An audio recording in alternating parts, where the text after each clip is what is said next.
నమస్తే అండి. ప్రస్తుతం ఆంధ్రాలో పరిపాలన ఎలా ఉందండి? సూపర్‌గా ఉంది.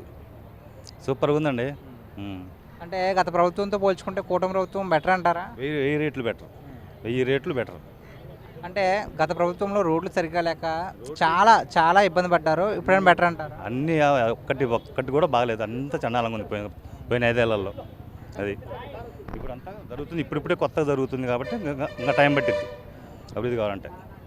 సార్ జగన్ గారు మళ్ళీ గెలుస్తారనే ఛాన్స్ ఏమైనా ఉందంటారండి ఆంధ్రాలో? అసలు లేదు ఇంకా. ఆ గోచనే లేదు. ఒకసారి చూశారు. ఇంకా అసలు జనం మారిపోయారు. ఇంకా అసలు జగన్ నమ్మరు ఎవరు. అంటే ఆయన మొన్న ఏమన్నారంటే జగన్ 2.0 అంటే ఏంటి చూపిస్తాను. 1.0 చూపించాడు. 2 అట్లా చూపిస్తాడు. ఇంకేం చూపించేది అంతే. మరి 30 ఏళ్ళు మేమే అధికారంలో 30 ఏళ్ళు అధికారం కాదు, 30 ఏళ్ళు జైల్లో ఉంటాడు. అది లెక్క. అంటే ఈరోజు జగన్ గారు అసెంబ్లీకి వెళ్ళారండి. వెళ్ళి జస్ట్ ఒక 5 నిమిషాలు ఉండి వచ్చేసారు బయటికి. దానిపై మీరేమంటారు? 11 నిమిషాలు ఉండి వచ్చాడు. 5 నిమిషాలు కాదు, 11 మంది ఎమ్మెల్యేలు 11 నిమిషాలు ఉండి వచ్చాడు.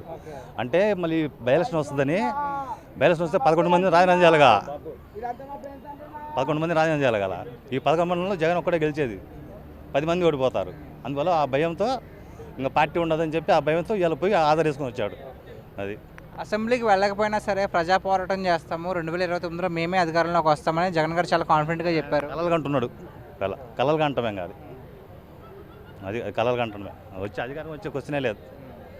అంటే అసెంబ్లీకి వెళ్ళి అంటే జస్ట్ మీరు అన్నట్టుగా 11 నిమిషాలు ఉండి వైసీపీ నాయకులు వాకౌట్ బయటకు వచ్చేస్తారు కదా, అసలు ఎందుకు వెళ్ళినట్టు ఎందుకు వచ్చేసారు? ఇప్పుడు చెప్పానుగా, ఇప్పుడు 15 రోజులు జరిగింది పోయినసారి అసెంబ్లీ. ఇప్పుడు మళ్ళీ ఒక 15 రోజులు జరిగిద్ది, 30 రోజులు. మళ్ళీ ఈసారి నెక్స్ట్ పడితే 30 రోజులు అయిపోతే 60 రోజులు అయింది.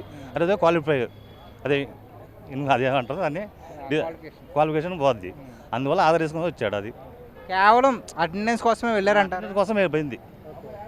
అంటే జగన్ గారు ఏమంటున్నారంటే ప్రతిపక్ష హోదా ఇస్తేనే మేము అసెంబ్లీకి వస్తామంటున్నారు. ప్రజలే వేయలేదు, వాని చేతి చంద్రబాబు చేతులు ఉంది వేయటానికి. అది రాజ్యాంగం హక్కు. అది నువ్వు 18 మంది గెలుచుకుంటే నీకు వచ్చేది ప్రతిపక్ష హోదా. ప్రజలే వేయలేదు. ప్రజలు వేసినప్పుడు ఇంక వాళ్ళు ఏమి ఇస్తారు? అంటే వల్లభనేని వంశీ పైన కావాలని అరెస్ట్ చేశారని జగన్ గారు అంటే చెప్తున్నారండి. మరి దానికి మీరేమంటారు? చెప్పడం లేదు, అది చెప్పడం కూడా వేస్ట్. అలాంటి నేను చెప్తున్నా దాని గురించి. అది వాడు అది చేసిన పాపాలు వాడే చుట్టుకున్నాయి అంతే. రైతులు ఎటువంటి ధర్నాలు చేయకుండా అంటే జగన్ గారు మిర్చి యాడికి వెళ్ళి రైతుల తరపున ఒక ప్రసంగం అయితే పెట్టారు. దాని వెనకాల ఏమైనా ప్లాన్ ఏమన్నా ఉందంటారు? ప్లానింగ్ ఏదో జనం షో చేయడానికి పోయింది అంత, ఏం లేదు. ఏదో 15 బస్తాలు మిర్చి కూడా నొక్కపోయారని చెప్తున్నారుగా. అది. Thank you sir.